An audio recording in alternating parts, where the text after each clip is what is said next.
সুপ্রিয় শিক্ষার্থীবৃন্দ, এই প্রতিষ্ঠানের শিক্ষকবৃন্দ, আমার সহকর্মীগণ, স্থানীয় জনপ্রতিনিধি এবং স্থানীয় সরকার প্রতিনিধিবৃন্দ, গণমাধ্যম কর্মীবৃন্দ, স্থানীয় সুধীমণ্ডলী, আসসালামু আলাইকুম। আপনারা জানেন যে সরকারের বিভিন্ন সামাজিক নিরাপত্তামূলক কর্মসূচির একটা অংশ হচ্ছে শিক্ষার্থীদের মাঝে কম্বল বিতরণ। আজকে আমরা এই সিলেট উপজেলার গোবিন্দল মাদ্রাসা থেকে আমরা এই বছরের আমাদের শীতার্থদের মাঝে কম্বল বিতরণ কার্যক্রম আমরা আনুষ্ঠানিকভাবে শুরু করলাম। এর আগেও আমাদের একটা এরকম কার্যক্রম হয়েছে, সেটা সীমিত আকারে যারা প্রতিবন্ধী ছিল তাদের জন্য আমরা এই কম্বল বিতরণ করেছি। ঢাকা বিভাগীয় কমিশনার এসেছিলেন যেদিন ওই দিন। আমি এখানে আসতে পেরে খুবই আনন্দিত। এত বড় প্রতিষ্ঠান আমি দেখে খুবই বিমোহিত হয়েছি। এখানে অনেক শিক্ষার্থী পড়াশোনা করে। আসলে পড়াশোনা করার যে গুরুত্ব, সেটা আমাদের ইসলামে সবচেয়ে বেশি বলা আছে। পড়াশোনা করার ফলে মানুষের মধ্যে আলো আসে। কিসের আলো? জ্ঞানের আলো।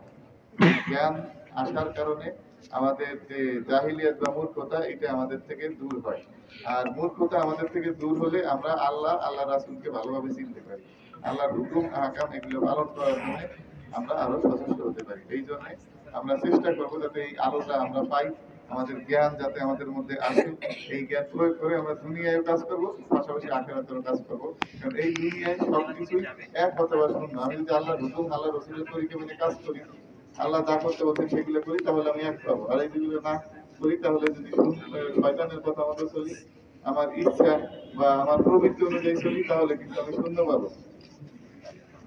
এই জন্য আমাদের প্রচেষ্টা থাকবে যাতে আমাদের শিক্ষকগণ, আমাদের সন্তানদের যারা এখানে পড়াশোনা করেন, তাদের যাতে সুন্দরভাবে পড়াশোনা করায়, তাদের মধ্যে যাতে আলো আসে, জ্ঞানের আলো আসে, তারা যাতে আল্লাহর রসুলকে, আল্লাহকে ভালোভাবে চিনে, আল্লাহর হুকুম, আল্লাহ রসুলের তরিকা ভালোভাবে তারা আয়ত্ত করতে পারে। সেইভাবে সমাজেও তারা সেবা করতে পারে, নিজের সেবা করতে পারে, পরিবারের সেবা করতে পারে, রাষ্ট্রের সেবা করতে পারে। আমি আর কিছু না বলে আমি সকলের সুস্বাস্থ্য মঙ্গল কামনা করে আমার সংক্ষিপ্ত বক্তব্য এখানে শেষ করছি। এক মিনিটে দোয়া করে দেন। اللهم انت السلام وانت السلام تبارك يا ذا الجلال والاكرام. رب ارحمهما كما ربياني صغيرا. ربنا اغفر لي ولوالدي وللمؤمنين يوم يقوم الحساب. মালিক মৌলাই করিম, মেহরবান খোদা মৌলাই করিম, জেলা প্রশাসন মানিকগঞ্জ এবং দুর্যোগ ব্যবস্থাপনা অধিদপ্তর উদ্যোগে শীতার্তদের মাঝে কম্বল বিতরণের অনুষ্ঠান, সুন্দর একটি কাজ, সুন্দর একটি উদ্যোগ। মৌলাই করিম এই উদ্যোগকে ভরপুর কবুল ও মঞ্জুর করে নাও। মালিক এই উদ্যোগকে কেন্দ্র করে মামলা, আমরা এই উদ্যোগের সাথে যারাই জড়িত প্রত্যেকেই মামলা আমাদের জন্য বড়দের নাজাতের ওসিলা হিসেবে কবুল করে নাও। আমাদের ভালো ভালো কাজগুলো আমাদেরকে করার তৌফিক দান করে দাও। মালিক সমস্ত অন্যায় অবিচার কাজ থেকে আমাদেরকে মাওলাই করিম ফিরে থাকার তৌফিক দান করে দাও। মালিক মেহরবান খোদা, দেশের জন্য, জনগণের জন্য আমরা কল্যাণে কাজ করতে পারি, সেই তৌফিক আমাদের দিয়ে দাও।